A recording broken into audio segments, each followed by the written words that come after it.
So we've got another big story that just broke yesterday, which is that, let's go ahead and put this up on the screen.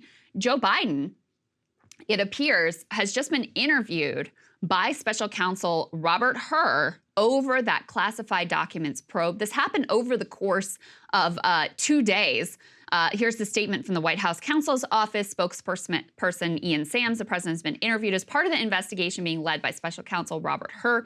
The voluntary interview was conducted at the White House over 2 days, Sunday and Monday, and concluded Monday.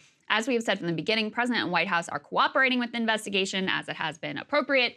We provided relevant updates publicly, blah, blah, blah. We'd refer other questions to the Justice Department at this time. So as a reminder, you guys probably know there were a bunch of classified documents after the whole Trump, FBI, Mar-a-Lago raid, et cetera. Then they found or revealed that they had found a bunch of classified documents in Joe Biden's home, in particular in his garage. I think also at an office that he had here in D.C. as part of one of his like think tank centers that that he put his name on.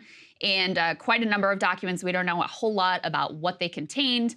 One thing that, you know, they would point to, and I think is accurate, that's different, is there doesn't appear to have been the level of obstruction in trying to hide these documents and fighting with the, you know, with the folks who were trying to bring them back when they were subpoenaed, as in the Trump instance. However, this is obviously not great for him. And a reminder that, you know, this is an ongoing investigation. And listen, if we care about how classified documents are handled, then you got to care about them, whether it's a Democrat or a Republican who is mishandling them. It also, you know, this should be a bit of a scandal because there was a lot of questions. They're like, where the hell is Biden? What is he doing? Nobody knows where the hell he has been over the last 2 days. You know, during the Israel That's like thing, typical though. It is typical, but it was even more, you know, than normal. Like, for example, on the day of the attack on Israel, they were having like a White House barbecue, which was the only publicly scheduled thing. All they did was put out written statements. He appeared on camera then later on the next day. Yesterday, the White House had no publicly scheduled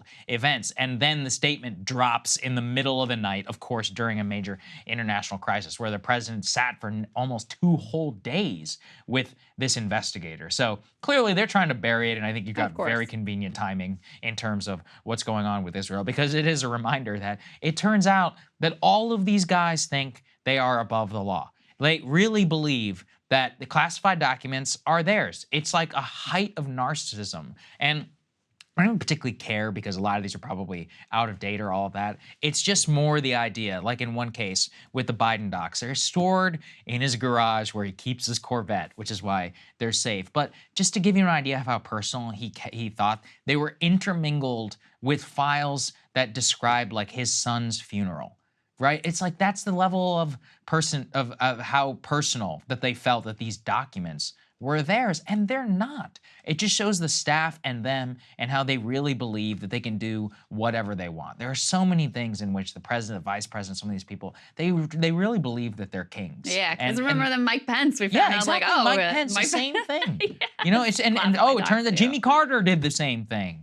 You know, and it's just so many of these people. Hillary. Oh, well, the Hillary one. Look, it's been a long time, but that one is so much worse than anyone else. And gets to the whole, like, I'm special, I'm the most important person on I think she should have been charged. I don't think hers is worse than Trump, though, just in terms of the level of classification that he held. And now the reports that he was, like, you know, blabbing to us, trying to sell, like, what was it, missile systems to Australia and blabbing about secret nuclear information. The whole Australian billionaire thing. That I'm not going to say it's been totally debunked, but some of the reporting questions around that have arisen. I'm just saying, in terms of that. I'm not denying I agree with you. He had bad classified information. He didn't do it while he was very highly classified information. And then when they were like, you need to give this back, he was like, what information? And then he's secretly, allegedly, blah, blah, blah.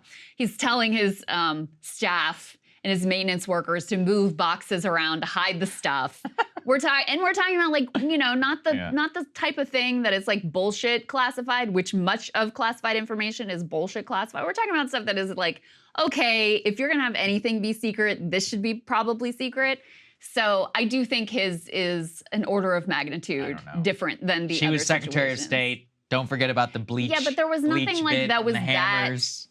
that we know of. That's Yeah. fair, that we know. Yeah. Listen, again, I think she should have been charged Yeah. as well. So I'm in favor of indictments all around. Yes. That's my stated position. There you go. Hey guys, if you like that video, go to breakingpoints.com, become a premium subscriber, and help us build the best independent media organization on the planet. That's right. We're subscriber funded. We're building something new. We want to replace these failing mainstream media organizations. So again, to subscribe, it's breakingpoints.com.